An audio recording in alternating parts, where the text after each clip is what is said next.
Hi, I'm Sam, your resident fantasy reader, And I'm Morgan, your romance reader, and we welcome you to Just One More Page. where it's never just one more page. Hello, Sam. Hello, Morgan. I am so tired. I just want to throw that out there. My shift has been moved around a little bit, so I've been waking up really early. So if I don't sound as excited for this book, it's because I am lacking sleep. But besides that, how's your week going, Sam? How's the new job? Is it still good? Are you still working there? Have they Okay, so the you? vibe of the nurses on the floor are awesome. I get along with all of them so far. There's a whole bunch I haven't met yet because we all only work 3 days a week. So you think Mhm. there's 7 days a week. You need like 4 nurses per day. Yeah. So like there's a lot of rotation. So I'm gonna be Yeah. meeting a few nurses next week that I haven't met yet that this week. But it's been overall a good vibe. Good. There's been some craziness, which has been fun. Okay. We had a family member, actually, it's not even Oh, a family no. member. The girlfriend, while her boyfriend was slowly going to see the angels, forged his will and handed it to me. Shut up, really? Yes, and Shut up! I will tell you the full story later, but I just want you to know that if you're gonna forge a signature, y'all, like try a little harder because she had his driver's license and everything, and we were able to pull up one piece of documentation and go, that ain't his signature. Oh my gosh. Oh my gosh. Well, can I Oh just god. ask, was she trying to give everything to herself? Yes, That everything. is And that is she underlined shady. her full name, first, middle, and last, in all capital letters repeatedly. About how she was going to have access to all of his bank accounts, all of his stuff, was going to get all of his tractors and everything that was only supposed to go to her repeatedly throughout this entire letter. Mhm. But I was being like Nancy Drew, and I was looking and I was like, the date of this quote unquote will was January 1st, 2023. They marked it as having been notarized in April of 2024, but the witness signatures were of the date that this man passed away, and his signature was not correct. I was like, it's a little Mm, suspicious. that's a little Don't be suspicious. shady. Don't Don't be be suspicious. suspicious. I'm I'm just like, saying right what? now, that is some shady, shady, shady shit. Considering the fact that, like, that's someone you're supposed to love. Exactly. And like there's a whole bunch more to this story that I could probably make an entire podcast episode of, and it was a crazy 12 hours. But overall, vibe is good. I like the Good. ICU. Like it took them a little bit to figure out that I've already been a nurse because I was just gonna not say anything, but then I got frustrated of Yeah. having every little thing explained to me as if I've never nursed a day in my life, which is good Yeah. because they're willing to teach. But finally I was Yeah. like, I've been an LPN for 4 years. I can give a shot. And they're Yeah. like, oh, okay. And so then it kind of like they eased, like they loosened the reins a little bit on me. Mhm. And so they were just like, if you have any questions, let me know. So like there were some skills I had to do that I've never done before. And so I was like, can you show me how to like suction a trach, which is Yeah. a very specialized and sterile skill. But if it came to flushing an IV, they're just like, here's the flush. All right, bye. I had to empty a bag and I couldn't quite figure out how the bag popped open because it's a bag I've never used before. Mhm. And apparently, I found out from two of the other nurses that my preceptor just sat there and watched me struggle and was just like, she'll figure it out. And I did. And then I came out and they're Yeah. like, we told her to come help you. And she just said, let her struggle. And I was like, oh, thanks. I appreciate that. But all great, all an awesome group. So I'm very excited to actually go back next week. So it's awesome. Good. I'm glad that you're fitting in good. I'm glad that you are like finding your groove. I also Mm-hmm. hate it when people do that where they know how to like tell you how to do something instead of telling you they're just like, I'm gonna watch you struggle. Because I've had instructors do that. One time I was making creme brulees Mm-hmm. and the creme brulees, like if you don't know, creme brulee is basically like a milk, it's like heavy cream and egg yolks and whatever. And Yeah. so it has to be cooked at a low temperature. And you have to put it in a water bath too. So I was making like 24 of them. My chef wanted them on one tray and it was fucking heavy. And I'm a short girl. I'm a very tiny person. I don't like to say tiny, but like I'm 4'11". I'm short.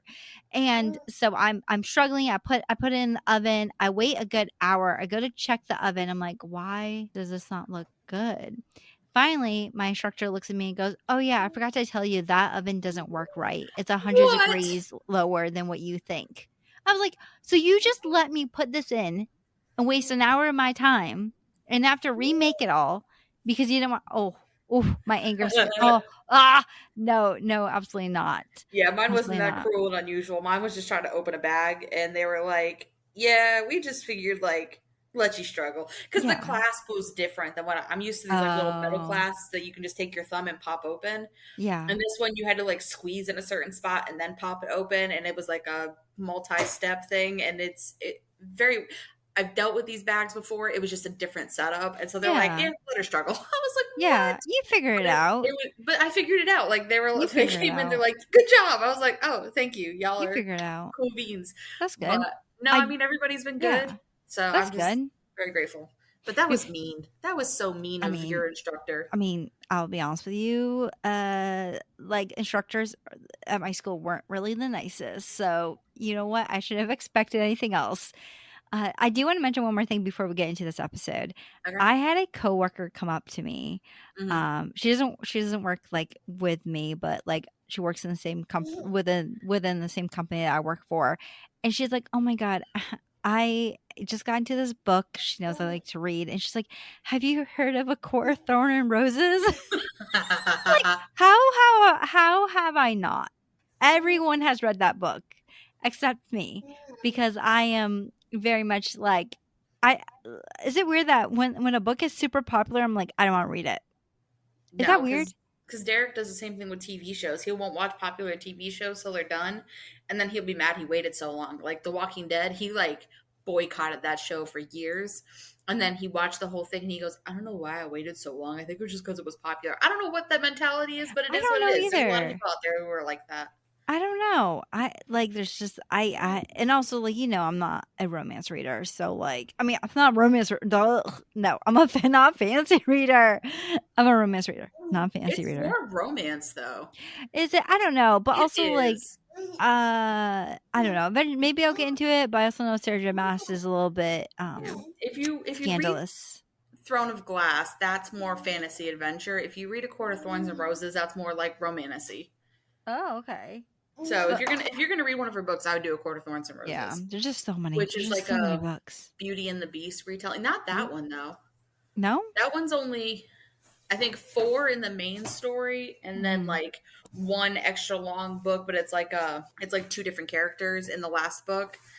And Throne of Glass is the one that's really really long and has like a million books. So Court of Thorns and Roses is the one you should go with. Okay. Maybe Okay. maybe I'll look at I'm not promising anything.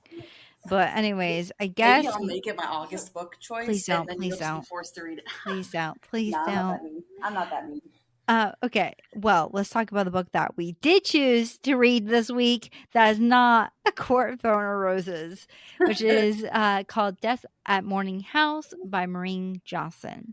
Now, this book is a mystery thriller YA novel that follows Marlowe, who is finally going on a date with her dream girl, except things don't go the way she expected.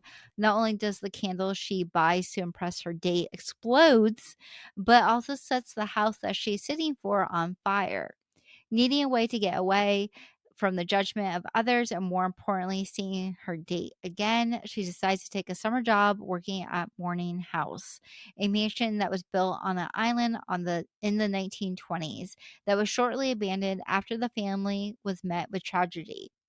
It seems like an easy enough job, giving tours and staying away from fire. But when someone goes missing, it sends Marlowe's life upside down. So I also do want to mention that this book obviously has to do with death.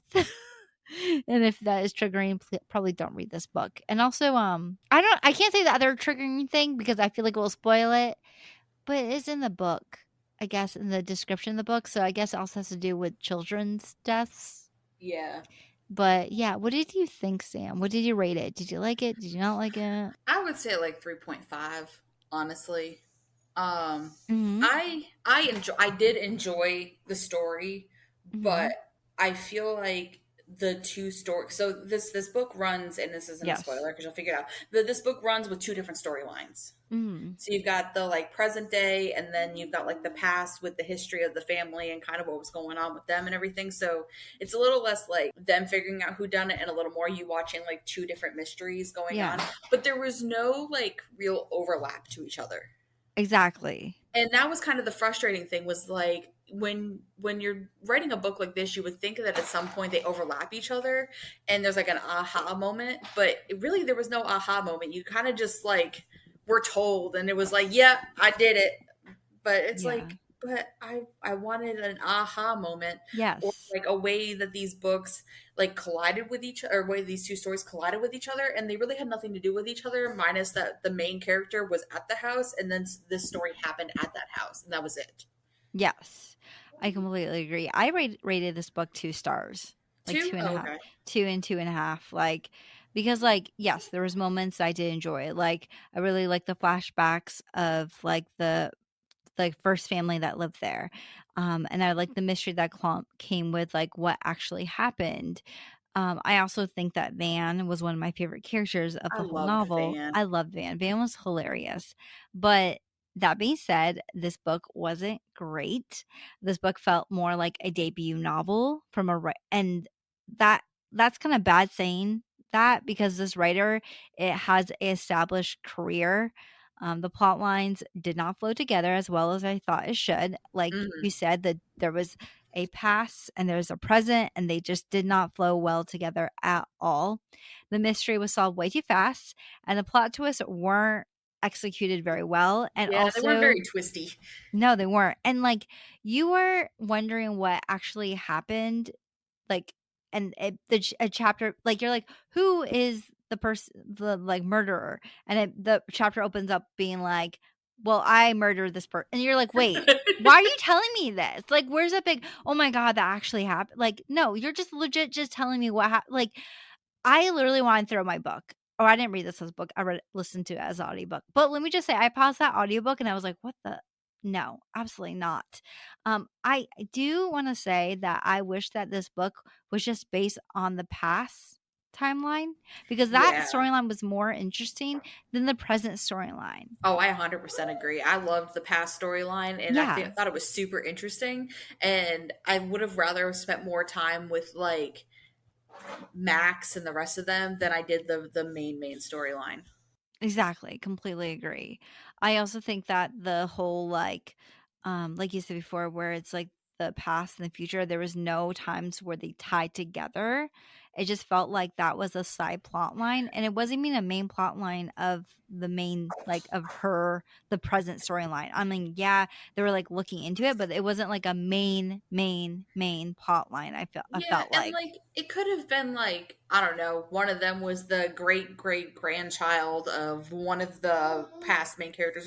Just something that connects them to each other, Mhm. or I don't know, like any, I would have taken any ties by the end of the book, and there was just none except them being at the mansion. Yeah, no, I completely agree. Listen, I did like this book because it was a queer love story, and I love reading books that have queer love stories. But the main character in this book was flipping creepy, Sam. The Yeah, things she did was, and I understand as YA, she's a teenager, but the thing she did, I was like, "What, girl? Why are you saying this? I know, Why are you doing this?" we'll get more into that when we get. Oh, by the Yes. way, we have special guest Clayton. You'll hear him in the background, but we'll get more into that in like the spoilery section. Yeah, it was definitely sketchy. I will say though that I did not expect who was the murderer, but listen, let's go into our spoiler section. So if you've not read this book and don't want to be spoiled, check out last week's episode in which we talked about fan fictions, and more importantly, novels or fan fictions that were turned into actual published novels, aka 50 Shades of Grey. But anyways, if you have already read Death at Morning House, or you don't care to be spoiled, then please stay along as we talk about this book. Sam. Morgan. Okay, listen. The one thing I do want to bring to your attention is, Okay. okay, at the end of the book, something finally happens, right? Yep. I'm I'm just gonna skip to the end, pretty much, okay? Okay. Marlo is up with Ricky and they're in the room together and all of a sudden they smell fire and the house is on fire, okay? Because there's two houses. There's the morning house and then there's the playhouse. And the playhouse is where the family has like all their extra it didn't make any sense to me, but they have all their extra stuff in it. Like they're like where they went to go play the piano or when they went where they went to go hang out and that's where they stay. So the main house is burning down. And what do, Sam? What do they do when they're like when they finally escape the burning house? Sam, they go back. They're like, "Well, I guess it's time for bed." Oh yeah, and then they're like, "We're gonna cuddle." And like there's a house burning down. What do Yeah, you we're mean? just gonna go. We're gonna go cuddle. We're just gonna ignore the whole fact that this Yeah, beautiful, gorgeous house is burning down. We're just gonna yeah. I wanted I was like, "Why?" Like, when she's like, "I opened up my blanket to let Ricky lay with me because I knew that she didn't have a bed anymore." I'm like, "No shit, she had no bed. Also, the house is burning down, so why don't you just call someone?" And yes, I Right? understand, like, it might be hard to get someone out there, but at least, like, let someone know, and I know they're like, "Oh, the phones are down," but you have a cell phone. Right, and they were able to call 911 for the professor, like, going missing and everything, and so it was like, if you were able to call them the first time, you can call them again. Exactly, and it was so frustrating when that part happened. And, cell phone service in the middle of 1,000 islands, like, for real? Did Yeah. these rich people have their own cell tower? Because I highly doubt they actually had cell service. Yeah, I doubt it too. It would have made more sense if they didn't have it, and that's the reason why they kinda called, but obviously she's called I mean, I know that they said, like, "The service is really choppy," but, like, they could have figured something out instead of being like, "It's time for bed. Let's go cuddle." So I guess I do wanna talk to you also. Do you wanna talk about, like, the past, or do you wanna talk about the future? Okay, so like we were saying before, with at least the past, I would have much preferred to have kind of explored kind of the mental illness that their father instilled in them because of like Yes. the like strictness and like why he was doing that, because they talked a little bit about eugenics and I felt Mhm. like that was like a super interesting plot line, and I Mhm. wish we could have explored that a little bit more. And like what's his face's the son, um There's many different sons. the There youngest was one, the crazy okay. one. Okay, so these are the kids. There Yes, was please. Clara, who was, like, the main person, I guess, for the first couple of chapters. Um, the father was Philip, Faye was the stepmother/mother, and then we had, Edward, Unity, William, Benjamin, Victory, and then Max was the Max. I don't know why I wanted to call him Mark. My brain wanted was like Mark, and I'm like, no, that's not right. But like okay, Mark. explored like Max and like why was he so different, because like the one actual like twist that I was like, oh shit, was like he was actually their father, but he kept lying to them and saying like all their fathers died when they went off to war. And I was like, I would like to know why. Like I wanted a little more of that. So I would have much preferred like an entire book in the past versus the present. Yes, yes, I completely agree.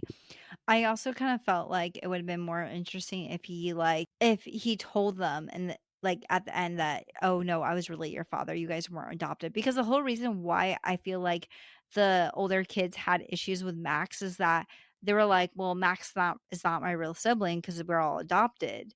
But in reality, he was their real Yeah, sibling, he was their half. Well, actually, I guess they're all half all half siblings. But siblings. like, why was he so different from the rest of them? Yes. Or was he with the normal one? Oh, so I think the issue with Max was one, and I feel like this is like a gonna be a long like conversation, so I'm gonna try to like not go too overboard. But I feel like there's two issues with Max. One, he wasn't really able to hang out with any kids his age and have these boundaries that other kids set upon him. He had his older siblings, his parents, and then also like the aunt. But I also Right. feel like Faye definitely, like, she definitely, like what's the word I'm looking for? It's like Like, enable him. yeah, she was definitely like, oh, just let him do what he's doing. Which I mean, we've seen kids like that. The parent just lets them do whatever they want. So I mean, I feel like too that like because it was so far in the past Mhm. that Max may have a little bit of like autism to him too, that like Yeah. wasn't very well addressed because they don't really Yeah. know too much about it. So he was just a very interesting character for the time. And Yeah. I would have much rather just explored that entire storyline versus making it Mhm. like a subplot. Yeah. No, I agree. I also wanna mention that, Faye reminds me, and this is no offense to anyone, Faye reminds me of a boy mom. And a certain type of boy Yeah, mom, like the type of boy mom where she's like, "My son could do nothing wrong." Um, for real. and so I wonder if that also added to it. I do wanna say that I like the only okay, the twist, the thing that I like the beginning where you're like, you're unsure about, Clara. You're like, okay, you saw her take a knife, you think she's gonna hurt Max, but instead she's guarding Max at night and making sure he's safe.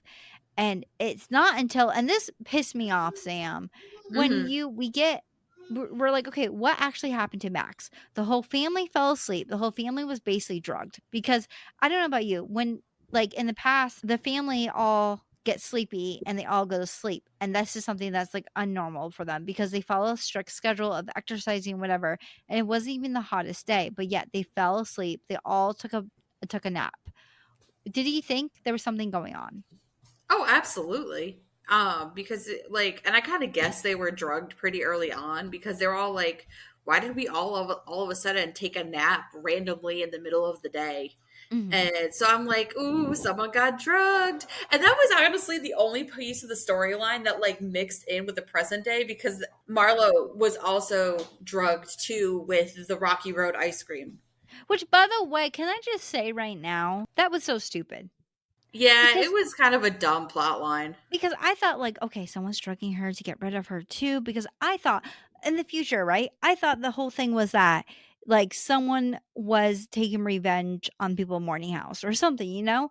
Instead, it was April panicking, thinking that the professor saw something and then she unalived her. And then she's like, well, I guess I'll set a fire because you set a fire before when it was absolutely a flippin' accident.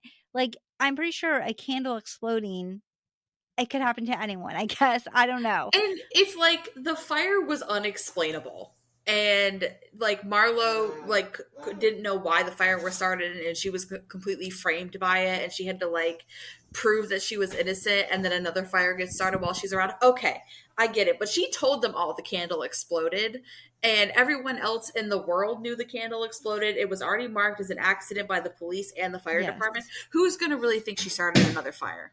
Exactly. My issue though with that whole thing is that I just felt like it was so it was just under delivered. I felt like the twist of what's the other sister's name? Unity Yeah. killing the brother because she was like, cuz in her head she was like, well, you're not perfect, and our father teaches about genetics and teaches us about how like we're from, like, you know, that we're raised a certain way that will turn out a certain way, and she couldn't handle her father being wrong, so she killed her brother thinking that her father would be happy, and her father's like, I'm not happy, like this is definitely not what I wanted. And then like she killed her sister Clara, um because Clara was like obviously upset and she felt no remorse. I think that the professor is brewing some sort of psychopaths because not only was Unity a psychopath, but I also think a little bit Max was too. Oh, absolutely. And it's like I don't even know why. Again, it's the mental health issues that are Yes. in that Yes. family. But I'm just like, you know, the she really thought Claire was going to be like grateful that she killed Max, and I was like, no, not really. Like, yeah, he's crazy, but it's still their sibling. Like, Yeah. I just kind of felt like it would have been revealed a lot better if we weren't just told like I woke up today about to kill my brother. Like, excuse me, ma'am. It would have been so much better too if the point of view of the other family didn't like switch around so much. right? That was Can really hard we to follow. can we talk about and I'm sure you want to talk about it too. I don't know. Ooh. Is the romance in this? Ugh. Okay. And Oh, I'm like, sorry. okay, no, but like, her stalkeriness to like Aquila, and then she was like, "Hey, I should probably like all these bad things are happening, so I'm just gonna call her randomly." And then she's like, she doesn't like me. We broke up. I'm like, but girl, you just called her. And then like she was gonna be trying to date that other girl, and then the other girl's like, I really want to make out with you, and like I really like you, but you should just call the other girl because clearly you like her more. And I'm like, what is going on? And then they Okay, just meet up at the end. the whole thing with Akila is the fact that Marlo puts her on such a big pedestal. She's like, she's perfect. She is grace. She is goodness. Like she's just like all about her. And it bothers me because Akila has no flipping character development. She's just viewed as this perfect girl for Marlo. And I wanted some more character development. It would have been so much better if Akila showed up on the island when it was raining and they're trying to figure out like who's actually like unaliving people, and she like it would have been interesting if she was there. The thing with Ricky, like I liked her and Ricky together. I thought they were cute, but I just felt like I guess she was just a Dumbo doing things for cute girls because not only did she break Yeah. into the house, but I don't know. And it just this book was just not what I expected. I was just really disappointed because I know that the Truly Devious series that's written by Maureen Johnson is really good from what I've understand. So it's really disappointing getting into this book and having characters that just did not flow well and plot lines that just weren't tied up well and twists and turns that I personally don't think was really that great. And then one main character, well, main-ish character, but he's kind of off page, Chris, who's like sleeping through the friend group and then cheats on somebody and then he dies and then they're all just like mad at each other. I'm like, y'all, your group dynamic's a little weird.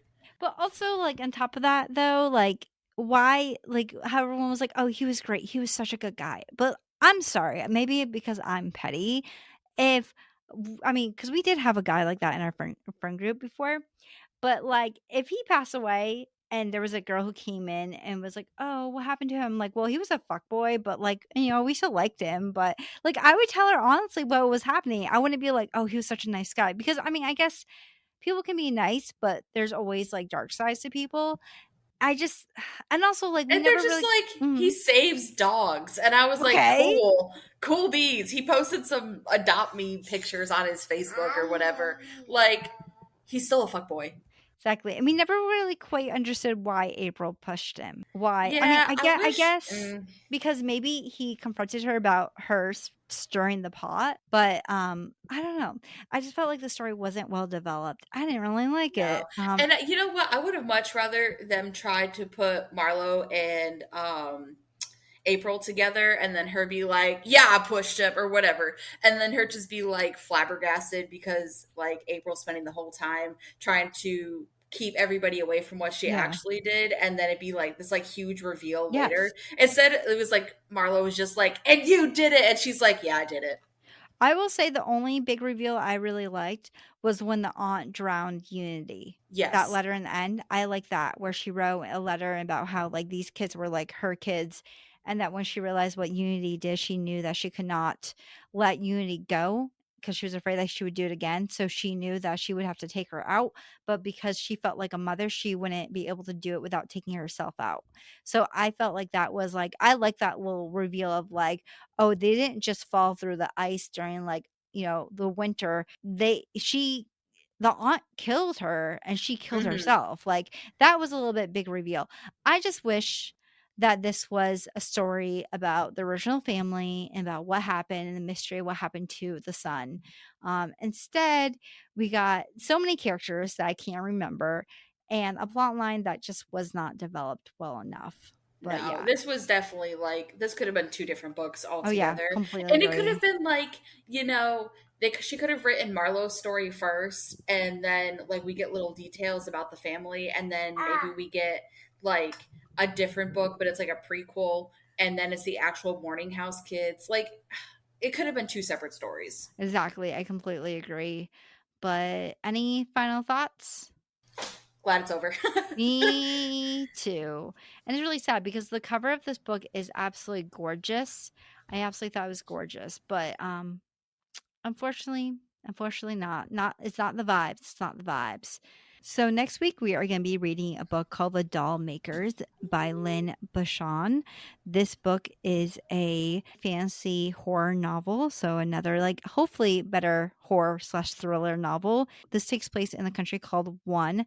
Doll makers are vital members of the community, and the artisan doll is the height of society's accomplishments, while a guard's doll is the only thing standing between the people of One and the vicious cobble monstrosities that will tear any structure apart, living or dead. Apprentice Sheen of Pearl is a brilliant doll maker. With her clever dolls, she tends to outsmart and destroy the Shod once and for all, a destiny she worked her whole life towards accomplishing.